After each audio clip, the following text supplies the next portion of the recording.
James തന്റെ പുനർജന്മത്തിന്റെ കഥ പറഞ്ഞു തുടങ്ങി. സ്വപ്നത്തിൽ എന്നെ എല്ലാവരും ജെയിംസ് ഹ്യൂസ്റ്റൺ എന്നാണ് വിളിക്കുന്നത്. നട്ടോമ എന്ന കപ്പലിൽ നിന്ന് ഉയർന്നു പൊങ്ങിയ കോസെ എന്ന പ്ലെയിനിന്റെ പൈലറ്റ് ആയിരുന്നു ഞാൻ. വിമാനം പറത്തിക്കൊണ്ടിരിക്കുമ്പോൾ ഷൂട്ടുണ്ടായി. പ്ലെയിനിന്റെ എഞ്ചിൻ തകരുകയും തീപിടുത്തമുണ്ടാവുകയും ചെയ്തു. അങ്ങനെ എന്റെ പ്ലെയിൻ സമുദ്രത്തിൽ വീണു.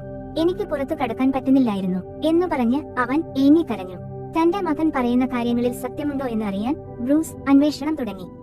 അദ്ദേഹത്തിന്റെ അന്വേഷണത്തിൽ ജെയിംസ് പറഞ്ഞ കഥകൾ വേൾഡ് വാർ II ബന്ധപ്പെട്ടതാണെന്ന് കണ്ടെത്തി. അദ്ദേഹം ജെയിംസിന്റെ എല്ലാ വിവരങ്ങളും സിസ്റ്റമാറ്റിക് ആയി തിരഞ്ഞു.